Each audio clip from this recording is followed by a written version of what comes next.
আসসালামু আলাইকুম। আমাদের মেকআভার্সের ইউটিউব চ্যানেলে আপনাদের সবাইকে স্বাগতম। আজকে আমরা আমাদের নতুন সিরিজ লঞ্চ করেছি, সেটা হচ্ছে আইএনএফ ফার্মওয়্যার নিয়ে। এবং সিরিজের আজকের এই প্রথম ভিডিওতে আমি আপনাদেরকে দেখাবো আসলে আইএনএফ কী, আইএনএফ কেন ব্যবহার করা হয়, আপনি আপনার পিসিতে কীভাবে আইএনএফ সেট আপ করবেন এবং সেখান থেকে আপনার ফ্লাইট কন্ট্রোলার অর্থাৎ আইএনএফ সাপোর্টেড এরকম একটা ফ্লাইট কন্ট্রোলারে কীভাবে আইএনএফ ইনস্টল করবেন অর্থাৎ ফ্লাশ করবেন এবং তার পরবর্তী আপনি আপনার আরসি প্লেনগুলোতে ব্যবহার করতে পারবেন। আইএনএফ কি? আইএনএফ হচ্ছে একটা ফ্লাইট কম্পিউটিং ফার্মওয়্যার অথবা ফ্লাইট কন্ট্রোলার ফার্মওয়্যার। এটা হচ্ছে আপনার আরডু পাইলট অথবা বেটা ফ্লাইটের মতোই কিছুটা। তবে এটাগুলা থেকে এটার একটু ভিন্নতা রয়েছে। এর কারণ হচ্ছে আরডু পাইলট হচ্ছে অনেক কমপ্লেক্স, অর্থাৎ অনেক হেভি ডিউটি কাজ কারবার করার জন্য আপনি আরডু পাইলট ব্যবহার করবেন। অন্যদিকে বেটা ফ্লাইট হচ্ছে আপনার শুধু ফ্রি স্টাইল কোয়াডের ক্ষেত্রে প্রযোজ্য, অর্থাৎ এটা ফ্রি স্টাইল কোয়াডের জন্যই অপটিমাইজ করা। বাট আইন্যাভ হচ্ছে এই দুইটার মাঝামাঝি একটা জায়গায় অবস্থান করে, অর্থাৎ আইন্যাভ আপনাকে দিবে এফপিভি ফিক্সড উইং এয়ারক্রাফটে ব্যবহার করার জন্য, অর্থাৎ সবচেয়ে ভালো যে প্ল্যাটফর্মটা সেটা হচ্ছে যে আইন্যাভ। এর কারণে আইন্যাভ অনেক সিম্পলার, বাকিগুলো থেকে ইউজ করা অনেক সিম্পল। এছাড়াও এটা দিয়ে আপনি আরডু পাইলটের অনেক ফিচার ইউজ করতে পারবেন, যেগুলো আপনি হয়তো বা আরডু পাইলটে গেলে অনেক কমপ্লেক্স কিছু টাস্ক ফলো করে যাওয়ার লাগে, বাট আইন্যাভে সেটা অনেক সিম্পলি করা যায়। আচ্ছা, আপনি আইএনএফ কীভাবে সেট আপ করবেন? এর জন্য প্রথমতই যে জিনিসটা আপনার দরকার হবে সেটা হচ্ছে একটা ফ্লাইট কন্ট্রোলার, অর্থাৎ আইএনএফ সাপোর্টেড ফ্লাইট কন্ট্রোলার।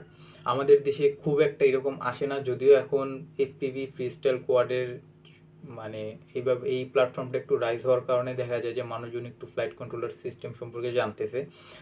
তবুও মানুষ আইএনএফ সম্পর্কে আসলে অতটা জানে না। হয় এক শ্রেণী আছে যারা শুধুমাত্র আরডু পাইলট নিয়ে কাজ করে, আবার অন্য শ্রেণী আছে যারা শুধুমাত্র ফ্রিস্টাইল কোয়াড নিয়ে কাজ করে। বাট আইএনএফ নিয়ে আসলে কিন্তু তেমন একটা হইচই নাই, যদিও অনেকেই করে, এটা আসলে খুব সংখ্যায় খুব কম। তো আপনার প্রথমেই দরকার হবে হচ্ছে একটা ফ্লাইট কন্ট্রোলার। যদি আরও স্পেসিফিক্যালি বলি, এরকম একটা ফ্লাইট কন্ট্রোলার। এটা হচ্ছে স্পিডিবি F405 উইং, অর্থাৎ এটা হচ্ছে একটা ডেডিকেটেড ফিক্সড উইং এয়ারক্রাফটের জন্য হচ্ছে ফ্লাইট কন্ট্রোলারটা ডিজাইন করা। এছাড়া আপনি চাইলে আপনার কোয়াডের ফ্লাইট কন্ট্রোলারগুলো কিন্তু ইউজ করতে পারেন, সেটা একান্তই আপনার ব্যক্তিগত ব্যাপার। তবে আমি রেকমেন্ড করবো আপনি যদি প্লেন নিয়ে কাজ করেন আর সিম্পলি আপনি auto take off, auto landing, waypoint mission, GPS hold, GPS tracking এই টাইপের জিনিস করতে যান, সেক্ষেত্রে আমি বলবো যে এরকম একটা ফ্লাইট কন্ট্রোলার খুব কাজের। দাম খুব একটা বেশি না, ৬,০০০ টাকার সামথিং, অ্যারাউন্ড ৬,০০০ টাকার আশেপাশে পাওয়া যায়। তো এটার একটা রিভিউ বা ওভারভিউ ভিডিও বলতে পারেন, কারণ এটা রিভিউর চাইতে ওভারভিউ বেশি, ওরকম একটা ভিডিও কিন্তু আমাদের চ্যানেলে দেওয়া আছে। আপনি চাইলে কিন্তু চ্যানেলে গিয়ে এটার একটা ওভারভিউ দেখে আসতে পারেন যে এটা আসলে কী কী ফিচার আছে এটার সাথে এবং এটা কী কী প্রোভাইড করতেছে। ফ্লাইট কন্ট্রোলার তো গেল, এরপরে আপনার কি লাগবে? আপনার লাগবে হচ্ছে আইএনএফ কনফিগারেটর সফটওয়্যারটা এবং আপনার লাগবে হচ্ছে আইএনএফ ফার্মওয়্যারটা। ফার্মওয়্যারটা যদিও আপনি কনফিগারেটর থেকে খুব ইজিলি করতে পারবেন, তো আমাদের প্রথমে যে জিনিসটা দরকার হবে সেটা হচ্ছে আইএনএফ কনফিগারেটর। আর কনফিগারেটর হিসাবে আমরা এবার ইউজ করবো হচ্ছে আইএনএফ 7.1.2 এবং এটার জন্য যে ডেডিকেটেড যে কনফিগারেটরটা আছে সেটার একটা লিঙ্ক আমি ডিসক্রিপশনে দিয়ে দেবো। আপনারা ওখান থেকে ক্লিক করলে সরাসরি ওই কনফিগারেটরের ওয়েবসাইটটায় চলে যেতে পারবেন, সেখান থেকে খুব ইজিলি ডাউনলোড করতে পারবেন। আর আপনি কীভাবে এটা ডাউনলোড করবেন সেটা আমরা এখন একটু দেখে নেব। তো আমরা কিন্তু এখন আমাদের যে আইএনএফের 7.1.2 কনফিগারেটরের যেই ট্যাবটা আছে সেখানে আছি।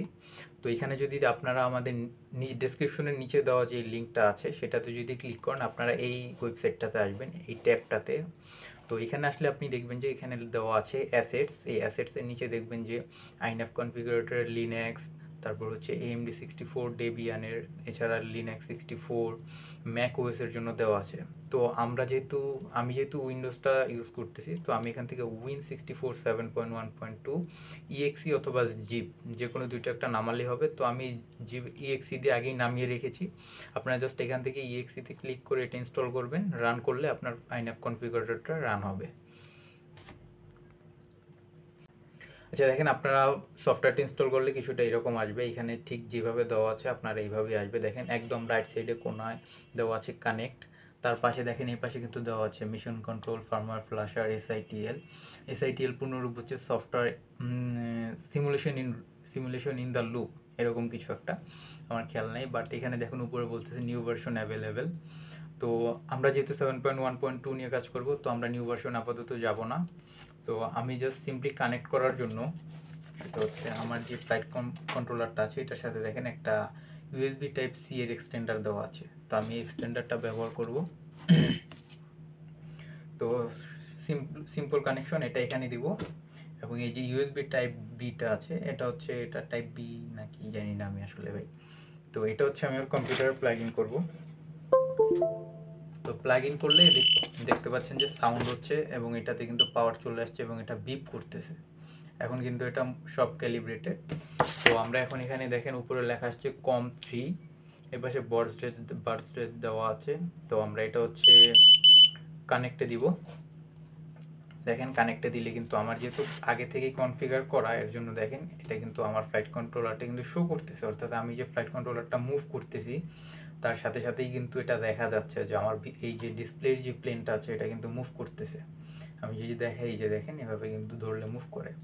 বাট আপনারা যারা নতুন আছেন আপনাদের কিন্তু কিছুটা এরকম দেখাবে না, আপনাদের দেখাবে এখানে ঢোকার সাথে সাথে আপনাদেরটা খুব সম্ভবত আইন্যাভ 6 দেখায়, অর্থাৎ আইন্যাভ 6 আসলে এখানে একটা পপ আপ আসে যে ভাই আপনার এটা ব্যাকডেটেড ফার্মওয়্যার, আপনি আপগ্রেড করুন।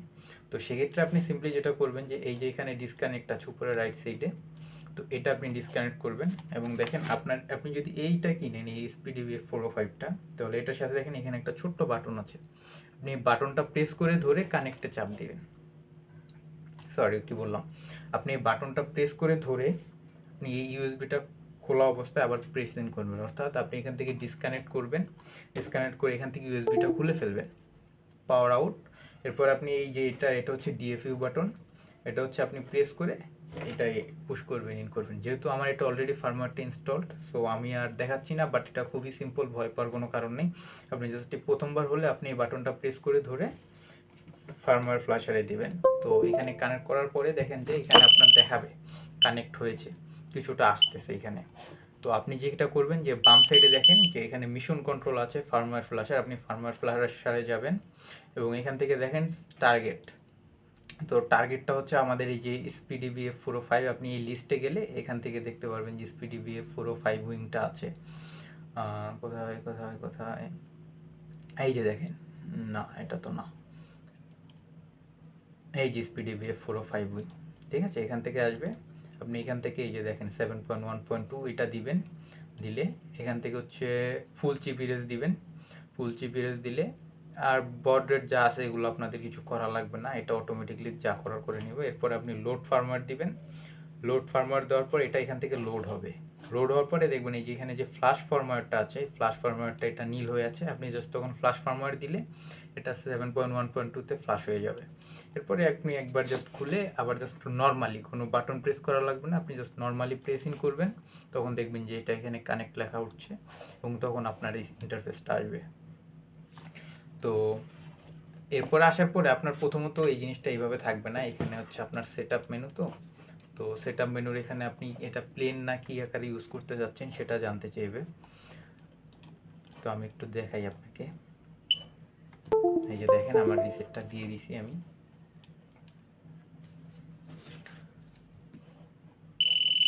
ওকে, তো দেখেন আমাকে এখানে সিগন্যাল দিচ্ছে এটা। তো আমি এখানে চুজ করব এয়ারপ্লেন উইথ এ টেইল। প্রচুর বিপিং সাউন্ড করে ভাই।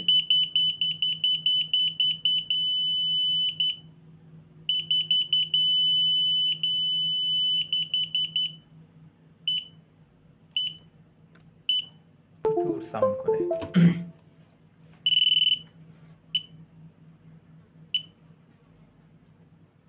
এই যে দেখেন এখন কিন্তু আমারটা চলে আসছে, অর্থাৎ এখন আমি আর আপনারা কিন্তু সেম জায়গাতেই আছি, আমার কোনো কিছুই কিন্তু ঠিকঠাক মতো নাই আর আগের মতো।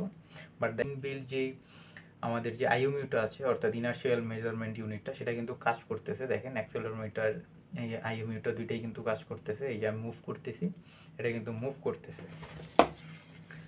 তো এখন কিন্তু আমরা সেম জায়গাতেই আছি, অর্থাৎ আমি আপনি সেম জায়গাতেই আছি। এরপরে দেখেন এখানে দেখেন সেট আপ মেনু শেষ, এখন আমরা যাব ক্যালিব্রেশনে। তো ক্যালিব্রেশনের এখানে দেখেন প্রথমে আছে উপরের অবস্থায়, নিচে অবস্থায়,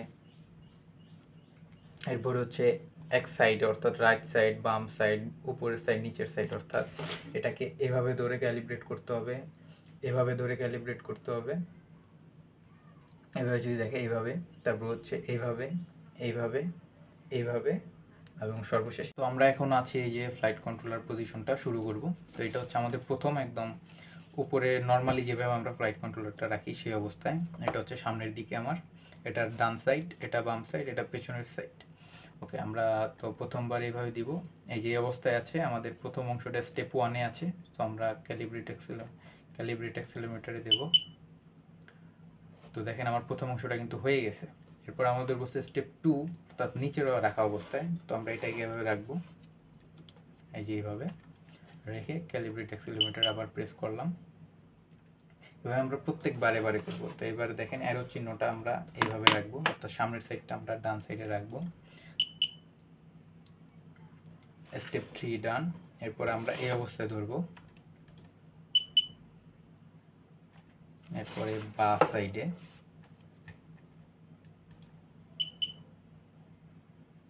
এরপরে আপসাইড ডাউন।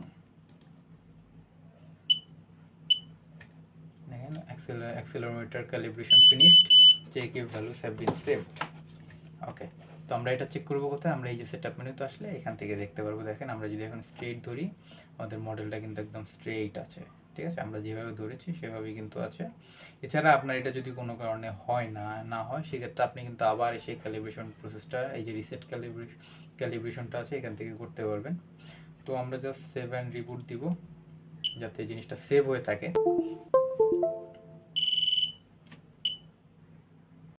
তো আমাদের কিন্তু বেসিক ক্যালিব্রেশনটা ডান, অর্থাৎ আমাদের কিন্তু এখন কোনো জিপিএস নাই, কোনো কম্পাস নাই, কোনো রিসিভার নাই, জাস্ট ফ্লাইট কন্ট্রোলারটা। তো এটা আমাদের কিন্তু ক্যালিব্রেশন ডান। তো আজকের ভিডিওর হিসাবে এটাই শেষ, অর্থাৎ এই ধাপটাই আমরা আজকে পর্যন্ত করব। আমরা পরবর্তী প্রসেসটা, অর্থাৎ আমাদের যে মিক্সার সেটআপ আছে, আউটপুট সেটিংস আছে, তো এগুলো একটু লোড নিতে টাইম নিচ্ছে। এটা হচ্ছে আমাদের মিক্সার ট্যাব। আপনাদেরকে একটু দেখাই, এখানে হচ্ছে আমরা মিক্সিং করি, অর্থাৎ বিভিন্ন চ্যানেল আমরা যেমন নর্মালি করি যে ট্রান্সমিটার দিয়ে করি, বাট আইনাভি শিফট করলে আপনার ট্রান্সমিটার ইউজ করা লাগবে না, আপনি এই ট্যাব থেকে সব কিছু মিক্সিং করতে পারবেন। এরপর আছে আমাদের আউটপুট ট্যাবস। তো এখানে হচ্ছে আমরা চেক করি যে আমাদের চ্যানেলগুলো ঠিকঠাকভাবে আউটপুট দিচ্ছে কি না, সব ঠিক আছে কি না, আমরা এখানেই বসে টেস্ট করতে পারি। তো এগুলো আমরা পরবর্তী ভিডিওগুলোতে দেখব, অর্থাৎ এই সিরিজের বাকি যে ভিডিওগুলো আসবে সেখানেই। প্রথম ধাপ কিন্তু আমাদের শেষ, আমরা আইএনএফ কি সেটা শিখে ফেলেছি। আইএনএফ কীভাবে আপনি ইনস্টল করবেন, কেন ইনস্টল করবেন সেটাও কিন্তু আমরা এখন জানি, এবং আমরা কিন্তু প্রাইমারি কিছু টাস্ক শেষ করে ফেলেছি। অর্থাৎ আমাদের যে ফ্লাইট কন্ট্রোলারটা আছে এটা কিন্তু আমরা রিসেট করে আবার নতুন করে সেট আপ করে ফেলেছি। আপনারা চাইলে এই প্রসেসটা ফলো করে নিজেরাও করে নিতে পারবেন। আর এর পরবর্তী ভিডিও হিসেবে যেটা বললাম যে আমাদের বাকি যে প্রসেসটা সেটা আমরা নেক্সট কনজিকিউটিভ ভিডিওগুলোতে দেখব, কীভাবে একটার পর একটা করা লাগে, কীভাবে আমরা প্রত্যেকটা চ্যানেল টিউনিং করব, কীভাবে পিআইডি টিউনিং করা যায়, এই জিনিসগুলো আমরা শিখব। আজকের ভিডিওর জন্য এই পর্যন্তই। দোয়া করবেন সবাই, এবং ভিডিওটা ভালো লাগলে অবশ্যই সাবস্ক্রাইব করবেন, আর আপনার মতামত বিস্তারিত আপনি কমেন্টে জানাতে পারেন। ধন্যবাদ।